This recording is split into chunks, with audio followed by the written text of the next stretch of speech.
was a challenge to try and capture something as iconic as Alcatraz. You know about this. This is arguably the most famous prison in the world, and now you're in it. Just the space, you know, the physicality of it, because it's quite claustrophobic. When modern-day prisons are designed, they really consider not intimidating people or making the spaces, you know, as least stressful as possible. Well, Alcatraz didn't suffer from those restrictions. They did the research, they went out, studied Alcatraz, not just from books or internet.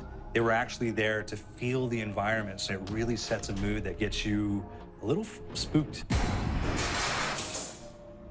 Well, we kind of started with the base layout of Alcatraz. The entire island we ended up roughing out in kind of a white box form, and then figuring out what play spaces we wanted to use out of that, what would be the most interesting areas to play in, and the connections between spaces, and spaces that the public doesn't necessarily get to go into. We really did a lot of pushing to really enhance that psychological horror aspect that we're really looking for. And this is a really good opportunity to really tell something special. Like I got stuck right through the gates of hell! This time around, I feel like it's been identified that there are these side missions that you're going to go out and try to accomplish.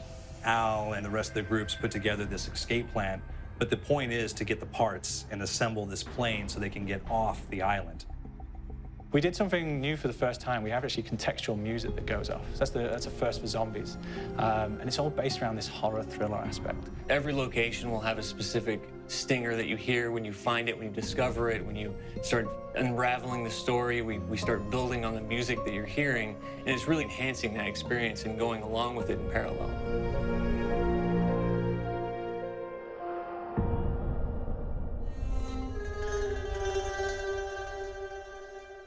Because we wanted to embrace this kind of horror thriller element, we wanted character actors, guys who could really embody someone and then convey emotion. So that's why we went for guys like Ray Liotta, getting in that kind of guy. You know, we wanted a frantic nature, so he plays a character called Billy Handsome, who's this kind of psychopath who would be employed by the mob to kill people in interesting ways. Chaz Palminteri, he plays a guy called Sal DeLuca, an old mob boss.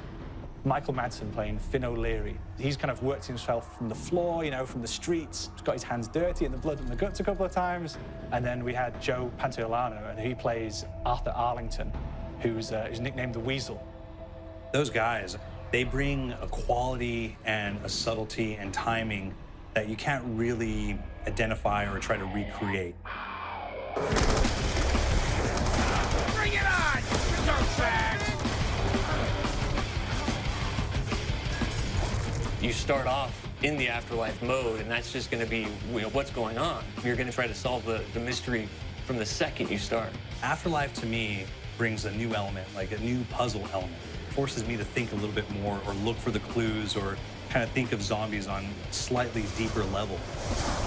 You see clues throughout the map that tell you, ooh, perhaps if I'm in the afterlife, I can interact with this object, or there's some puzzle going on here that I need to be in the afterlife. Back east, I whacked a dirty dentist with one of these. Took forever, too. Alcatraz has a Civil War kind of fort background before it turned into a penitentiary. And so we had this kind of backstory, the idea that the warden would have collected Civil War weaponry. And one of them is a blundergat. It's a fictional weapon, but the idea of the combination between a blunderbuss and a Gatling gun. And possibly, there might be a way of upgrading it to a more fantastical weapon that the players may find. You all gotta go sometime? You just went now. There's one main zombie, one big zombie that's going to come through and wreak havoc on your life. He'll lock down the perk machine, he'll close down the box, so you have to pay to get that open again. So you don't want him to interfere with your process. Now's a good time to pick a fight. It's a fun challenge. It keeps things moving forward. In terms of perks, we have a new perk called Electric Cherry. When you reload, it gives a shock around you, which scales over time. I was asking for it, greaseball. There's so much to experience in this map. Every time I play it, there's a new tactic to take, a new experience, a new objective to go for.